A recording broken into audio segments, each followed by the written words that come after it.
चलो भाई, क्या शुरू कर रहे हैं हम लोग आज हम शुरू कर रहे हैं मैग्नेटिज्म एंड मैटर, और ये हमारा लास्ट पार्ट होगा शायद। इसमें हम ख़त्म कर देंगे और इसमें हम क्या पढ़ेंगे, diamagnetic material, types of material, वैसे टाइप ऑफ मैग्नेटिक मटेरियल। ठीक है, कितनी तरह के होते हैं? 3 तरह के, diamagnetic material, paramagnetic material और फेरोमैग्नेटिक मटेरियल। सही है? किसने बताया? फैराडे ने। ठीक है, और इनका बिहेवियर ऐसा क्यों होता है, ये मेन चीज़ है। सही है, वो चीज़ भी एक्सप्लेन करने की हम कोशिश करेंगे। तो शुरुआत करते हैं सबसे पहले जो टाइप्स ऑफ मैग्नेटिक मटेरियल। थोड़ा बड़ा लिखूंगा, कुछ शिकायतें आ रही थी कि वीडियो में दिखता नहीं है कुछ, ऐसा है क्या? बहुत छोटा दिखता है। चलो शांत हो जाओ, ध्यान से सुन लो। Types of magnetic material. सही है, तो ये किसने बताया? फैराडे ने। 3 तरह के मटेरियल बताए। There are 3 kind of magnetic material. First कौन सा था? Diamagnetic material, magnetic materials. दूसरा था पैरामैग्नेटिक मटेरियल,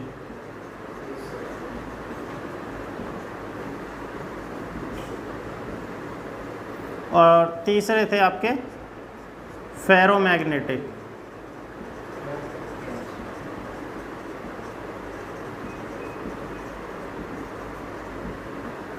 फेरोमैग्नेटिक मटेरियल्स। ठीक है, ये 3 तरह के आपके पास मटेरियल्स होते हैं। तो इनके प्रॉपर्टी किस तरह के होते हैं? देखो, आपने देखा होगा कुछ मेटल्स, कुछ मटेरियल मैग्नेट से अट्रैक्ट हो जाते हैं, कुछ नहीं होते हैं। सही है, तो उसी प्रॉपर्टी पे ये आधारित है। तो सबसे पहले हम मैग्नेटिक मटेरियल से शुरू करेंगे।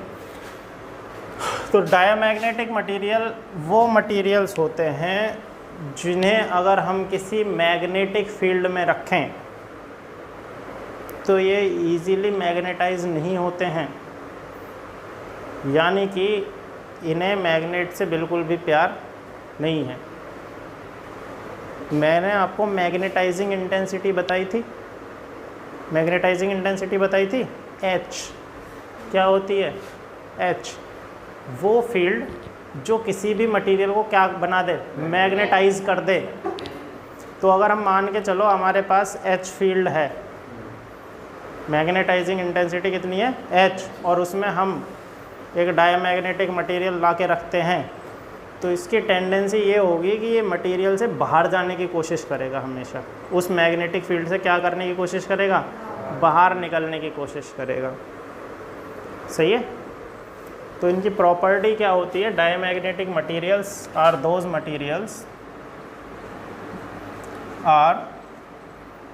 Materials which do not feebly magnetize when placed in magnetic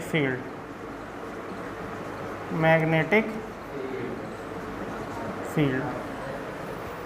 तो ये मैग्नेटाइज इजीली होते नहीं हैं अगर हम इन्हें मैग्नेटिक फील्ड में रखें। तो इनकी कुछ प्रॉपर्टी है, पहले उस प्रॉपर्टी को देखो कि वो प्रॉपर्टी क्या है या किस तरह से ये बिहेव करेंगे। ठीक है, तो property of diamagnetic material, properties of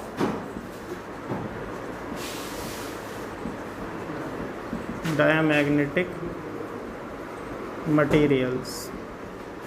इसके जो नोट्स हैं बेसिकली वो मैं टेलीग्राम लिंक दे दूंगा नीचे, वहाँ तुम्हें मिल जाएंगे, वहाँ से जाके उठा लेना टेलीग्राम लिंक से। ठीक है, अब से जो भी वीडियो आएगी, वीडियो में जो भी पढ़ाएंगे उसके PDF नोट वीडियो के नीचे डिस्क्रिप्शन में आपको मिल जाएंगे। ठीक है, वहाँ से जाके आप लोग उठा सकते हो और हमारा जो टेलीग्राम चैनल है उस पर जाके जुड़ सकते हो। ठीक। तो देखो प्रॉपर्टी किस तरह की शो करेंगे। तो फर्स्ट प्रॉपर्टी है, अगर हम इसे एक यूनिफॉर्म मैग्नेटिक फील्ड में रखें। यूनिफॉर्म मैग्नेटिक फील्ड तो समझते हो, हर पॉइंट पे मैग्नेटिक फील्ड कैसा होगा, सेम होगा। तो अगर हम किसी डायमैग्नेटिक मटेरियल को फ्रीली सस्पेंड करें, किस में, यूनिफॉर्म फील्ड में, तो इसकी जो लॉन्ग एक्सिस है, देखो ये देख रहे हो आप, इसकी लॉन्ग एक्सिस कौन सी है, ये वाली, और शॉर्ट एक्सिस कौन सी है, ये वाली। इधर से ये देखो कितनी शॉर्ट है, सही है।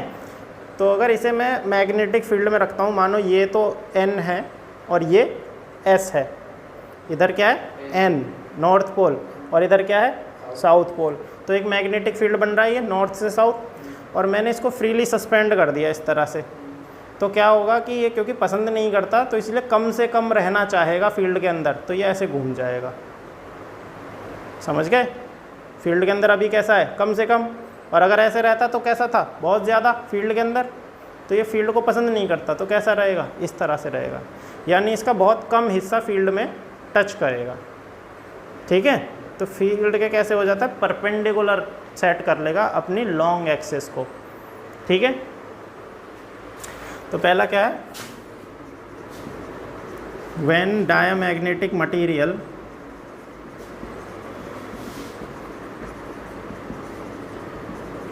freely suspend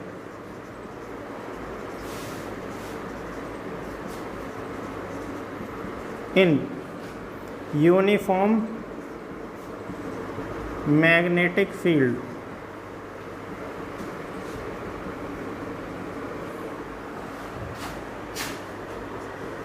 it sets its long axis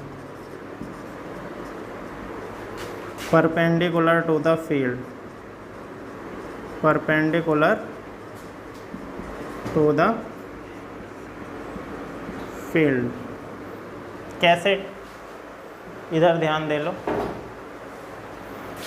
मान के चलो ये हमारा नॉर्थ पोल है, क्या है, नॉर्थ पोल, और इधर ये क्या है हमारा साउथ पोल। तो हमारी नॉर्थ से साउथ की तरफ ये मैग्नेटिक फील्ड लाइन बनी। अब हमने इसको फ्रीली सस्पेंड किया यहाँ पे इस तरह से, तो ये कैसे घूम जाएगा, इस तरह से घूम जाएगा। तो जब हम इसे फ्रीली सस्पेंड करते हैं तो इसकी जो लॉन्ग साइड है वो इधर की तरफ आ जाती है।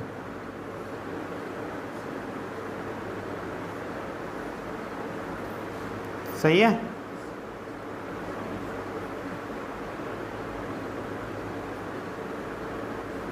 ठीक है, इस तरह से ये अरेंज करेगा खुद को। ठीक है, दूसरी चीज़, ये स्ट्रॉन्ग मैग्नेटिक फील्ड से वीक मैग्नेटिक फील्ड की तरफ भागता है। जैसे तुम्हें तो भी रिलेशन में पसंद होगा, कभी शादी वादी में जाते हो तो रिश्तेदारों से मिलना बातें करना पसंद है, नहीं बहुत ज़्यादा ना।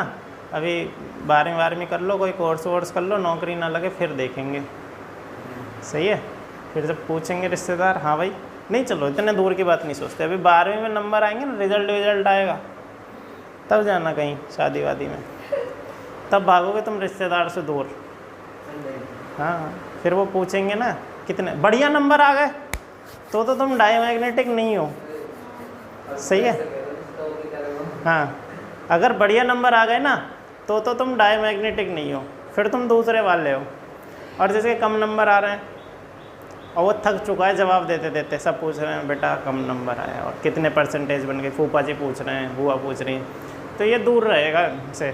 सही है, वो देखेगा ना फूफा जी आ रहे, चलो निकल लो कुर्सी लेके। सही है, तो ये वही उसका यही हाल है। तो ये हमेशा कैसे स्ट्रॉन्ग मैग्नेटिक फील्ड से वीक मैग्नेटिक फील्ड की तरफ चलते हैं डायमैग्नेटिक मटेरियल। तो दे मूव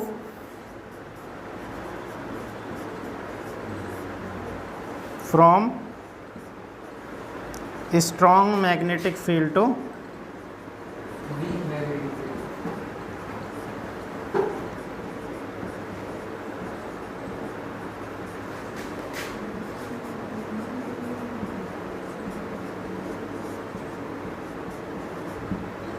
कैसे?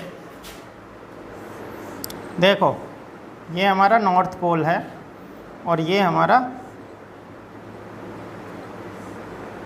साउथ पोल है, तो ये दोनों बहुत करीब करीब रखे हैं, तो ऐसे में जो फील्ड बन रहा है वो इस तरह से बन रहा है। और सबसे स्ट्रॉन्ग फील्ड कहाँ है? बीच में। सबसे स्ट्रॉन्ग कहाँ है? बीच में। अगर मैं यहाँ डायमैग्नेटिक मटेरियल रखूँ तो ये डायमैग्नेटिक मटेरियल अगर लिक्विड फॉर्म में है तो ये क्या करेगा? बीच में से सबसे कम हो जाएगा। मान के चलो पहले ये इस तरह से था, कटोरा इस तरह से था, बाउल इस तरह से था, इसमें मटेरियल लिक्विड है तो ऐसा भरा रहेगा। जैसे ही मैंने लाके इसमें यहाँ रखा तो ये बीच में, क्योंकि स्ट्रॉन्ग मैग्नेटिक फील्ड है तो ये बीच से भागने की कोशिश करेगा, तो ये किस तरह का हो जाएगा? ये यहाँ तो ऊपर की तरफ चढ़ेगा और बीच में से क्या कर लेगा? इस तरह से बीच में से गायब होगा, साइडों में चला जाएगा। समझ में आया? और अगर ये मैग्नेटिक फील्ड अगर इस तरह से, ये मैग्नेट थोड़ी दूर दूर हैं, ये N है और ये S है, तो इससे जो फील्ड बनता है वो इस तरह का बनता है।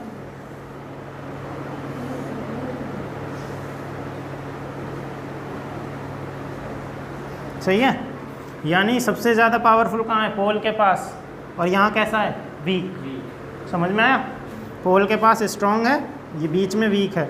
अब अगर हम यहाँ पे ये रखें तो ये क्या होगा? यहाँ कम हो जाएगा और बीच में ज़्यादा हो जाएगा। समझ में आया? तो कैसे चल रहा है? स्ट्रॉन्ग से वीक की तरफ मूव कर रहा है। ठीक है? अच्छा, इसके लास्ट वाली प्रॉपर्टी, यहाँ तक ये विजिबल है? ध्यान से देख, लाइन विजिबल है क्या? ये वाली, ये विजिबल है? ठीक है, यहाँ तक करते हैं। तो देखो तीसरी प्रॉपर्टी देखो, थर्ड प्रॉपर्टी। अगर हम एक स्पेसिमेन लें डायमैग्नेटिक मटेरियल का, स्पेसिमेन समझते हो किसे बोलते हैं? एक ब्लॉक, एक पीस, कोई मटेरियल है, हमने कहा भैया ये मटेरियल कैसा दिखता है, तो हमने कहा मटेरियल दिखाएगा, ये लो भैया ऐसा दिखता है। तो जो ला के दिया वो एक या तो बिस्किट की शेप में हो सकता है या बार की शेप में हो सकता है, वो डिपेंड करता है मटेरियल कौन सा है। सही है? डायमंड होगा तो वो बिस्किट की शेप में नहीं होगा, वो स्टोन वाली चीज़ है, वो तो पत्थर जैसी शेप में होगा। सही है? पर अगर हम एक मटेरियल की बात करते हैं और आप इंडस्ट्री वगैरह में कहीं किसी लैब वगैरह में जाओगे तो जो उसकी शेप रखे हैं वो बार शेप रखते हैं, उसे बोलते हैं स्पेसिमेन। क्या बोलते हैं? स्पेसिमेन। ठीक है? तो ये मान के चलो एक स्पेसिमेन है और इसको हमने मैग्नेटिक फील्ड में रख दिया। किसका स्पेसिमेन है? डायमैग्नेटिक मटेरियल का। सही है? तो इसको हमने एक मैग्नेटिक फील्ड में रखा, तो मैग्नेटिक फील्ड लाइन इसके अंदर से नहीं जाएंगी, इसके बाहर से जाना प्रीफर करेंगी। कैसे? जरा इधर देखो। When we placed a specimen of diamagnetic material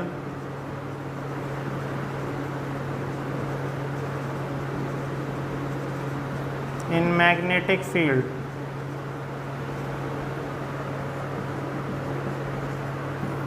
the magnetic field lines expelled or repel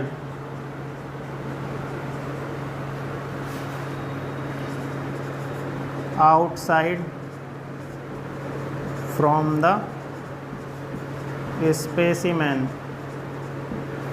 ठीक है? कैसे? मान के चलो ये हमारा नॉर्थ है और ये हमारा यहाँ से साउथ है, तो यहाँ से इस तरह से ये फील्ड लाइन जा रही हैं,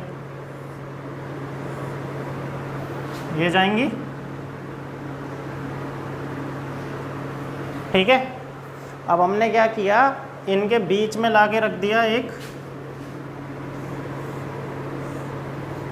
स्पेसिमेन, ये लाके रख दिया।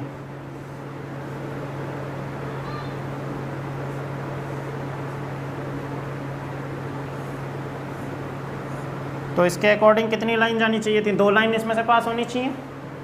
तो ये कैसे जाएंगी? एक्चुअली ये लाइन थोड़ी इस तरह से, सबसे पहले बीच वाली लाइन को निकाल। ये लाइन जो यहाँ से गई, ये यहाँ से यूँ मुड़ जाएगी ऊपर की तरफ। ये जो यहाँ से गई ये भी इस तरह से घूम जाएगी, और ये भी ऊपर वाली थोड़ी इस तरह से जाएगी। यानी ये लाइन किधर चली गई? इससे बाहर रिपेल हो गई, बाहर की तरफ। सही है?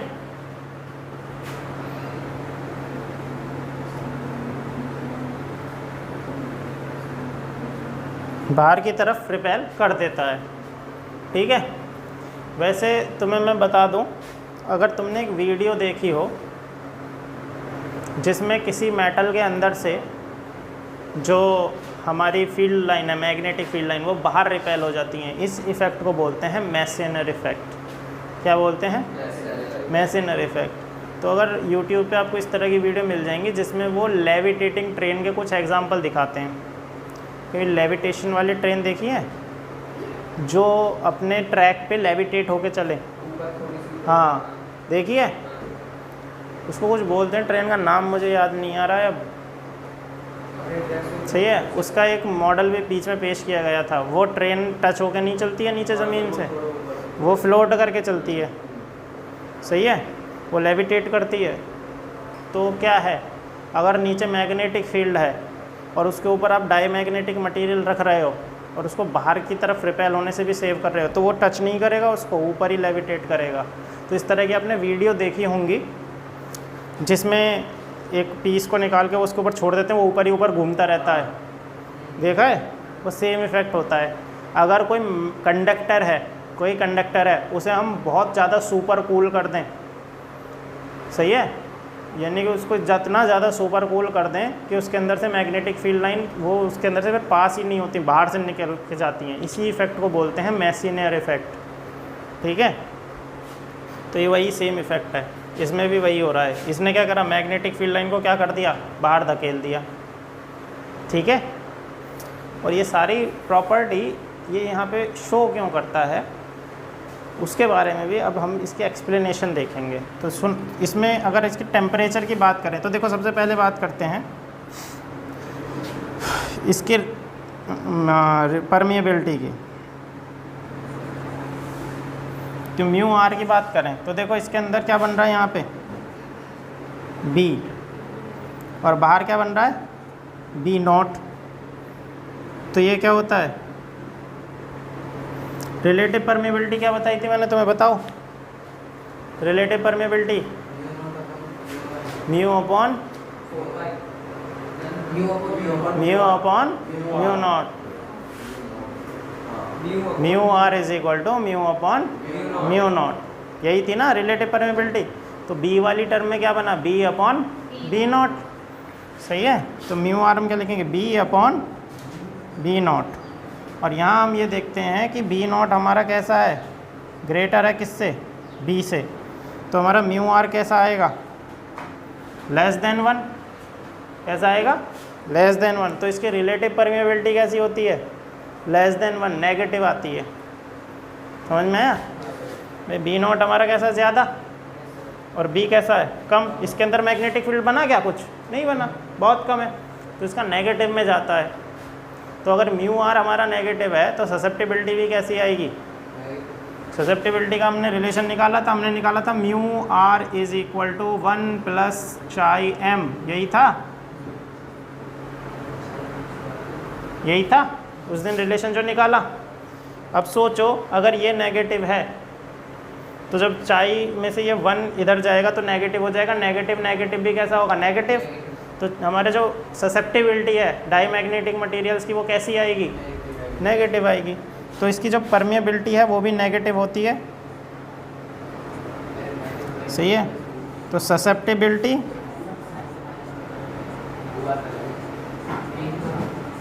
और relative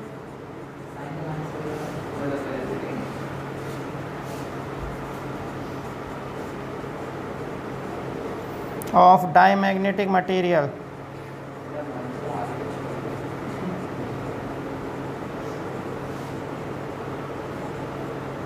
is negative, is negative.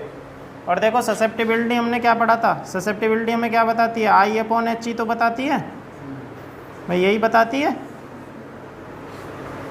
यही है ना।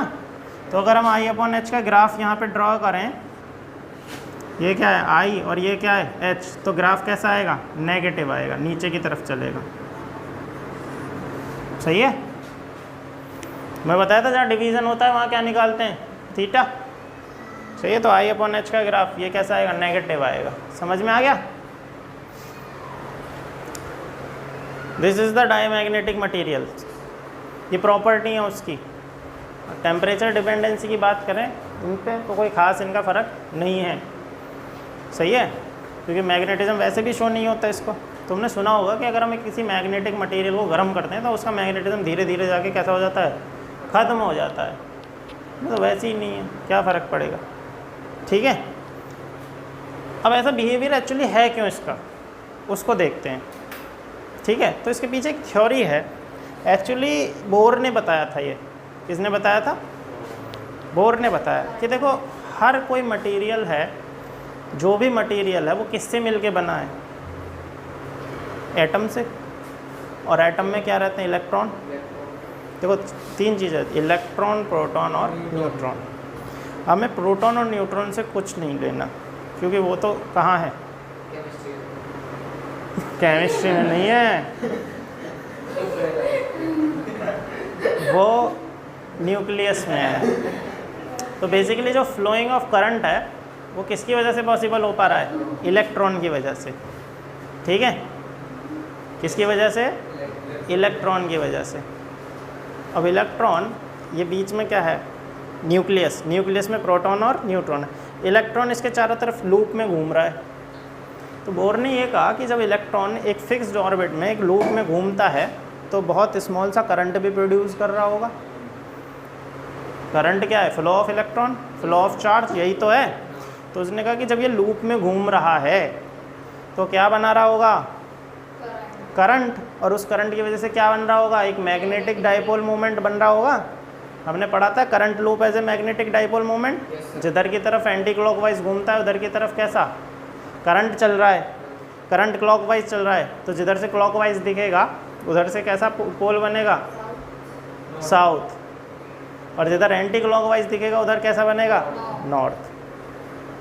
तो दोनों पोल हैं। तो यहाँ इलेक्ट्रॉन घूम रहा है, इसका मतलब करंट चल रहा है। तो यहाँ जब करंट चल रहा है तो इसमें भी दोनों पोल बन रहे होंगे, साउथ और नॉर्थ।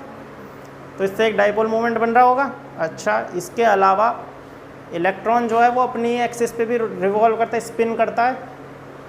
जैसे अर्थ घूमती है ना सन के चारों तरफ, सेम चीज़ है, सेम फिनोमिना। जैसे अर्थ बड़े लेवल पे सन के चारों तरफ रोटेट कर रही है और अपने एक्सिस पे भी रोटेट कर रही है। सही है, सेम ऐसे इलेक्ट्रॉन के केस में भी इन्होंने कहा कि वो लूप में भी चल रहा है और अपनी एक्सिस पे भी स्पिन कर रहा है। तो उन्होंने कहा दो डाइपोल मोमेंट जो हैं यहाँ बन रहे होंगे। कैसे बन रहे होंगे, दो डाइपोल मोमेंट बनते हैं। और जो दो डाइपोल मोमेंट बनते हैं तो ये कह रहा है डाईमैग्नेटिक मटेरियल में इस तरह से बनते हैं ये दोनों, कि जो स्पिन करता है इलेक्ट्रॉन और जो लूप में चल रहा है, इनसे जो डाइपोल मोमेंट बनते हैं वो इक्वल एंड अपोजिट बनते हैं। तो जो नेट डाइपोल मोमेंट होगा वो कैसा हो जाएगा, ज़ीरो हो जाएगा। कैसा हो जाएगा, ज़ीरो। तो डाईमैग्नेटिक मटेरियल के जो एटम्स हैं उनका जो नेट मैग्नेटिक मोमेंट होता है इंडिविजुअल एटम का, वो कैसा होता है, ज़ीरो होता है। यानी इसके जो एटम हैं उनके पास कोई मैग्नेटिक मोमेंट नहीं होता। ये थ्योरी इन्होंने दी। तो फिर जब हम एक्सटर्नल मैग्नेटिक फील्ड क्रिएट करते हैं उससे क्या होता है, उस चीज़ को ज़रा हम यहाँ पे देखेंगे अभी। ठीक है,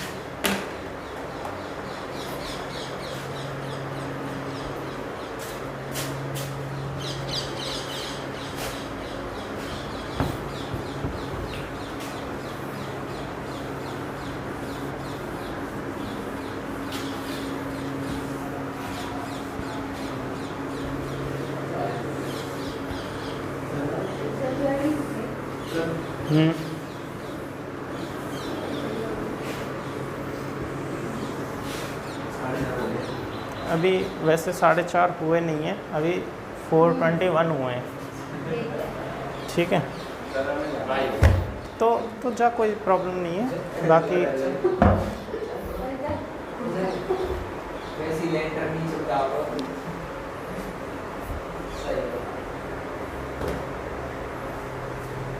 सही है, ध्यान से देखो।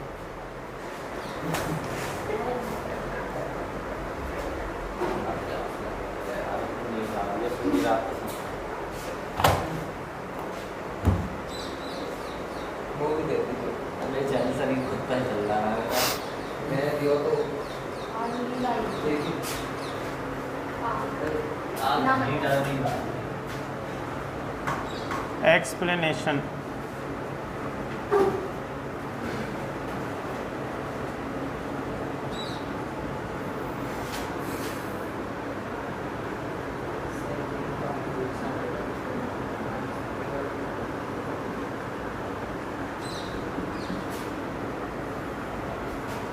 एक्सप्लेनेशन ऑफ डायमैग्नेटिक मटेरियल देखो, तो ज़रा ध्यान से देखो। इसमें जो इंडिविजुअल एटम्स होते हैं, इसमें क्या है कि मान के चलो कोई डायमैग्नेटिक मटेरियल है और इसमें ये हमारा क्या है, न्यूक्लियस है, सही है। तो जब इसमें इलेक्ट्रॉन रिवॉल्व कर रहा है इसके चारों तरफ, ठीक, मान के चलो इलेक्ट्रॉन इस डायरेक्शन में मूव कर रहा है, इस डायरेक्शन में, हमने कहा इस तरह की डायरेक्शन में मूव कर रहा है। तो ये कैसे चल रहा है, ऊपर से कैसा दिखेगा हमें, तो ये ऊपर से दिखेगा एंटी क्लॉकवाइज, और अगर नीचे से देखेंगे तो कैसे दिखेगा, क्लॉकवाइज। तो अगर इलेक्ट्रॉन एंटी क्लॉकवाइज चल रहा है तो ऊपर कौन सा पोल बनेगा, नॉर्थ बनेगा। क्यों, अभी तो हमने कहा था एंटी क्लॉकवाइज जब चलता है करंट तो कैसा बनता है, साउथ पोल बनता है। तो फिर यहाँ इलेक्ट्रॉन एंटी क्लॉकवाइज चल रहा है तो हम साउथ क्यों नहीं ले रहे, नॉर्थ क्यों ले रहे हैं, क्योंकि इलेक्ट्रॉन करंट की डायरेक्शन के अपोजिट चलता है। ये चीज़ ध्यान रखना, मैंने तुम्हें बताया था 3rd चैप्टर में कि हमेशा जो हम करंट की डायरेक्शन लेते हैं वो पॉजिटिव लेते हैं, कन्वेंशनल करंट। तो जब करंट क्लॉकवाइज घूम रहा है तो कौन सा पोल बनेगा, क्लॉकवाइज, साउथ बनेगा। लेकिन इलेक्ट्रॉन अगर क्लॉकवाइज घूम रहा है इसका मतलब करंट एंटी, तो नॉर्थ बन रहा होगा, समझ में आया। तो यहाँ इलेक्ट्रॉन ऊपर कैसे दिख रहा है हमें, एंटी क्लॉकवाइज, तो यहाँ पे क्या बन रहा है, साउथ बन रहा है। क्या बन रहा है, कंफ्यूज मत हो ना, बहुत सिंपल है। आप ये देख लो, अगर इलेक्ट्रॉन एंटी क्लॉकवाइज घूम रहा है तो करंट क्लॉकवाइज चल रहा होगा, करंट क्लॉकवाइज चल रहा है तो ऊपर साउथ बन रहा होगा, और नीचे क्या बन रहा होगा, नॉर्थ। और डाइपोल मोमेंट की डायरेक्शन क्या होती है, साउथ से नॉर्थ की तरफ, साउथ से नॉर्थ की तरफ। और दूसरा इसका स्पिन, ये इलेक्ट्रॉन अपने एक्सिस पे क्या कर रहा होगा, स्पिन कर रहा होगा। इसकी स्पिन की वजह से जो मैग्नेटिक डाइपोल मोमेंट बन रहा है उसको हमने बोला, देखो यहाँ दो चीज़ें हैं, ML ये होता है magnetic dipole moment, magnetic dipole moment due to revolution of electron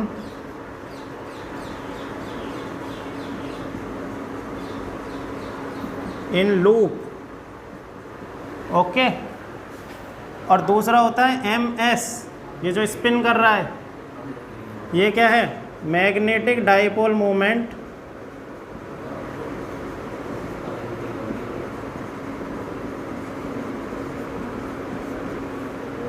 of electron due to revolution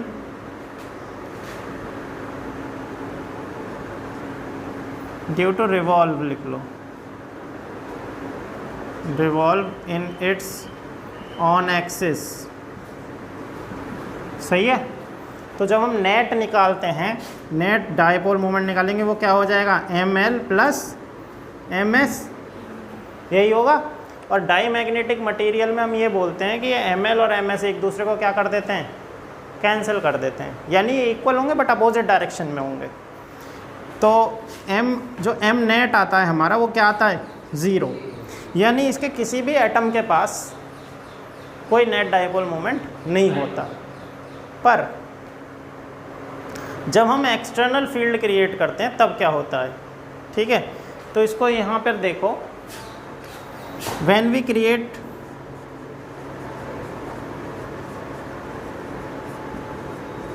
external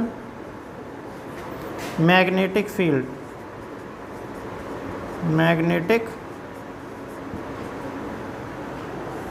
field, तो इसको ज़रा समझो, यहाँ से तुम्हें पूरा कॉन्सेप्ट समझ में आ जाएगा। क्या आएगा कि मान के चलो ये हमारा एटम है, ये हमारा न्यूक्लियस, और इलेक्ट्रॉन यहाँ से इस डायरेक्शन में घूम रहा है, ये इसकी वेलोसिटी की डायरेक्शन इधर की तरफ v, ये ऐसे चल रहा है, ठीक है। तो सेम ऐसे ही घूम रहा है, तो ऊपर की तरफ क्या बनेगा s, नीचे की तरफ क्या बनेगा n। तो डाइपोल मोमेंट जो m की डायरेक्शन है वो किधर आएगी, इधर की तरफ, सही है। अब मान के चलो मैंने यहाँ पर external magnetic field B create कर दिया, क्या क्रिएट करा, B, सही है। तो जब मैग्नेटिक फील्ड में कोई चार्ज चलता है तो उस पर फोर्स लगता है, सही है, क्या लगता है, फोर्स लगता है। और वो फोर्स किस डायरेक्शन में लगता है, वो हमने फ्लेमिंग के लॉ के अकॉर्डिंग, कौन सा लॉ था फ्लेमिंग का, लेफ्ट हैंड रूल, सही है, फ्लेमिंग का लेफ्ट हैंड रूल। और ये फोर्स कौन सा लगेगा, magnetic Lorentz force, F = QBB sin theta, यही लगता है। तो मैग्नेटिक फील्ड नीचे की तरफ है, इलेक्ट्रॉन इस प्लेन में घूम रहा है, तो थीटा तो हमारा सीधा सीधा 90 हो गया। तो F = हमारा कितना हो गया, QVB।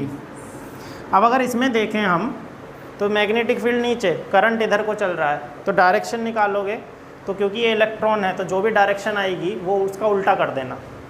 यानी अगर करंट की डायरेक्शन, फोर्स की डायरेक्शन कहाँ आ रही है, अंदर, तो इस पे इलेक्ट्रॉन पे किधर लगेगा, बाहर, सही है। तो यहाँ हम जब चेक करेंगे तो हमें जो फोर्स की डायरेक्शन मिलेगी वो कहाँ मिलेगी, बाहर की तरफ मिलेगी, F, सही है। कैसे लगेगी, बाहर की तरफ, यानी सेंटर से आउटवर्ड। अच्छा, जब सेंटर से आउटवर्ड मोशन फोर्स लग रहा है बाहर की तरफ, सेंट्रीपेटल फोर्स अंदर की तरफ लगता है, जिसकी वजह से बॉडी की जो मोशन है वो क्या करता है, बढ़ता है। अगर हम बाहर की तरफ एक फोर्स लगा रहे हैं तो ये क्या करेगा, इसके मोशन को कम करेगा।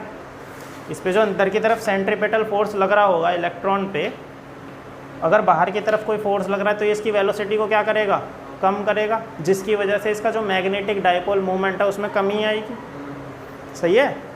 तो हमने कहा कि ये जो लॉरेंज, ये जो बाहर की तरफ लॉरेंज फोर्स लग रहा है, दिस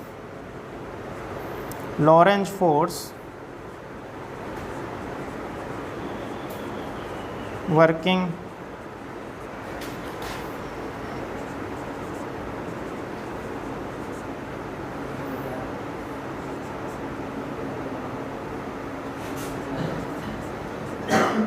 at the electron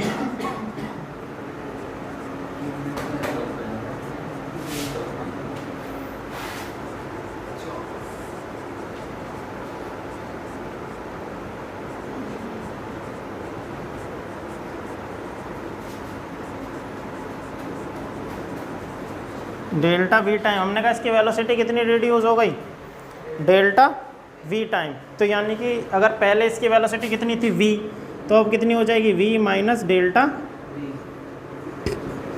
इतनी स्मॉल टाइम में चेंज हो गई। तो जो इसका मैग्नेटिक m था उसमें कितना चेंज आया, हमने कहा ये हो गया m माइनस डेल्टा m। अच्छा, तो जो इसका डाइपोल मोमेंट है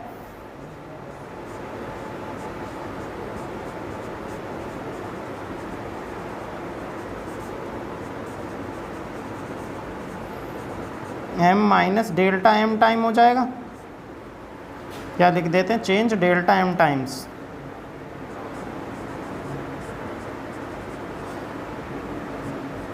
तो जो न्यू होगा वेलोसिटी कितनी हो गई, v माइनस डेल्टा v, और जो नया जो मैग्नेटिक डाइपोल मोमेंट होगा कितना हुआ, m माइनस डेल्टा m। यही हुआ। इस टॉपिक को होने दें, ये तो बीच में कैसे छोड़ें इसको कर लो, ठीक है। एक काम करियो, तो जा आगे वाली वीडियो देख लियो, ठीक है।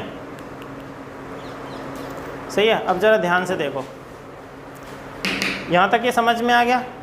यहाँ तक कोई डाउट नहीं है? भाई इलेक्ट्रॉन घूम रहा था, हमने मैग्नेटिक फील्ड किया, इलेक्ट्रॉन पे बाहर की तरफ फोर्स लगा, जो बाहर की तरफ फोर्स लग रहा है उसके सेंट्रीपेटल फोर्स को, जो सेंटर की तरफ लगता है उसको क्या करेगा? कम करेगा।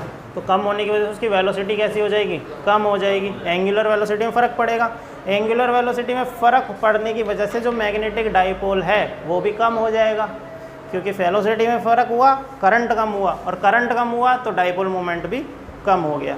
क्लियर? अब ये तो हो गए एक तरह के एटम्स जिनमें इलेक्ट्रॉन इस तरह से घूम रहा था। कैसे घूम रहा था? जिसमें कैसे घूम रहा है? ऊपर की तरफ से देखने पे एंटी क्लॉकवाइज डायरेक्शन में। तो इनका जो मैग्नेटिक डाइपोल मोमेंट था वो कैसा था? नीचे की तरफ। अब देखते हैं दूसरे वाले एटम। अगर हमारा ये सेकंड केस में इलेक्ट्रॉन कैसे रिवॉल्व कर रहा है, हमने कहा ये इस तरह से रिवॉल्व कर रहा है। ये इलेक्ट्रॉन कैसे रिवॉल्व कर रहा है? बाहर की तरफ, इस तरह से। यानी कि अगर हम यहाँ देखें तो अब ये ऊपर की तरफ क्या बनेगा? नॉर्थ, और नीचे की तरफ क्या बनेगा? तो इसका डाइपोल मोमेंट किधर काम कर रहा है? ऊपर की तरफ m काम कर रहा है। अब इस पे हमने जो मैग्नेटिक फील्ड क्रिएट किया वो तो नीचे की तरफ ही किया है ना, हमने तो एक ही डायरेक्शन में किया है। तो इस पे जो लॉरेंज फोर्स लगेगा वो किधर लगेगा? वो सेंटर की तरफ लगेगा। भाई इलेक्ट्रॉन अगर ये घूम रहा है इस पॉइंट पे, तो इस पे जो फोर्स लगेगा वो कहाँ लगेगा? सेंटर की तरफ। और जब सेंटर की तरफ फोर्स लगेगा तो ये क्या करेगा? सेंट्रीपेटल फोर्स को बढ़ा देगा। नहीं आया समझ में? नहीं आया? देखो, ये न्यूक्लियस है और इसके चारों तरफ ये इलेक्ट्रॉन घूम रहा है। क्या घूम रहा है? इलेक्ट्रॉन। ठीक है, अब ध्यान देना, ये इलेक्ट्रॉन यहाँ घूम रहा है। नीचे की तरफ मैग्नेटिक फील्ड, इधर घूम रहा है इलेक्ट्रॉन। सबसे पहले देखो फोर्स किस डायरेक्शन में काम करेगा। तो हमने मैग्नेटिक फील्ड, ये लेफ्ट हैंड टूल है, तो हमारा मैग्नेटिक फील्ड कहाँ है? नीचे की तरफ। करंट कहाँ जा रहा है? बाहर। ऐसे जा रहा है ना बाहर की तरफ, तो फोर्स कहाँ लगा? बाहर की तरफ लगा। फोर्स कहाँ लगना चाहिए? बाहर की तरफ। लेकिन क्योंकि ये इलेक्ट्रॉन है तो इस पर कैसा लगेगा? अंदर, यानी सेंटर की तरफ लगेगा। तो जब सेंटर की तरफ लगा, जब कोई चीज़ सर्कुलर मोशन में घूमती है तो सेंटर की तरफ एक फोर्स काम करता है जिसे हम बोलते हैं सेंट्रीपेटल फोर्स। सही है? वो तो पहले ही लग रहा था इस पर, अब एक फोर्स और लगने लगा F, तो सेंट्रीपेटल फोर्स की वैल्यू क्या हो गई? बढ़ गई। और सेंट्रीपेटल फोर्स क्या होता है? mv²/r। इसका r भी वही है, इसका मास भी वही है, तो क्या चीज़ बड़ी होगी? वेलोसिटी। सीधी सी बात है भाई, सेंट्रीपेटल फोर्स F जो है वो क्या होता है? mv²/r। हमने कहा ये तो बढ़ गया, ठीक है। तो हमने कहा क्या चीज़ बढ़ी? कि इनमें से कुछ बड़ा होगा। हमने कहा क्या मास बढ़ा? हमने कहा नहीं बढ़ा। क्या रेडियस बढ़ी? नहीं। तो फिर क्या बढ़ा? वेलोसिटी बढ़ी होगी। कुछ तो बढ़ा, जब ये बढ़ा। ओके, तो इसीलिए जब इस तरह से जो इस तरह घूम रहे हैं जिनका मैग्नेटिक डाइपोल मोमेंट कैसा है? ऊपर की तरफ, यानी ऊपर नॉर्थ, नीचे साउथ। और हमारा मैग्नेटिक फील्ड की डायरेक्शन तो एक जैसी रहेगी। तो इस पे जब अंदर की तरफ लगा, वेलोसिटी बढ़ी, तो इसका मैग्नेटिक डाइपोल मोमेंट बढ़ जाएगा। यानी हमने बोला इसकी इनिशियल वेलोसिटी अगर v थी, तो फाइनल में जब ये अंदर की तरफ फोर्स लगा तो इसने कहा डेल्टा v टाइम और बढ़ गई, बढ़ी। तो हमने कहा इसका जो मैग्नेटिक डाइपोल m था वो भी डेल्टा m टाइम बढ़ गया, बढ़ा। तो हम बस यही चीज़ यहाँ पे मेंशन कर रहे हैं। In this condition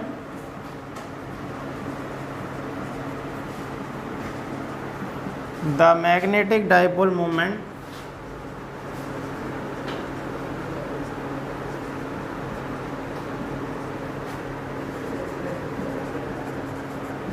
of electron increase m plus delta m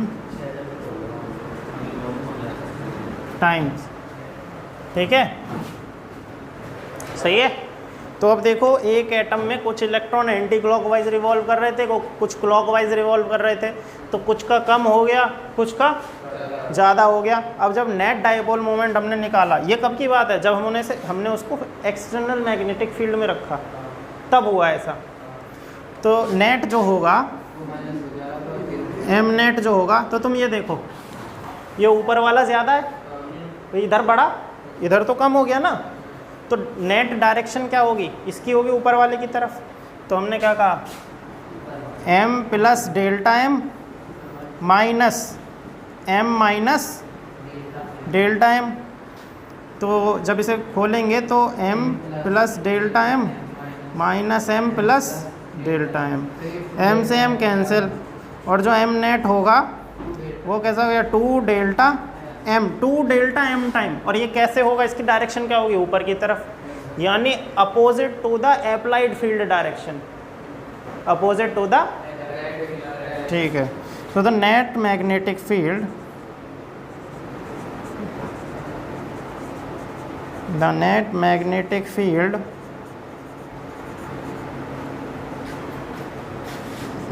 developed in the material is opposite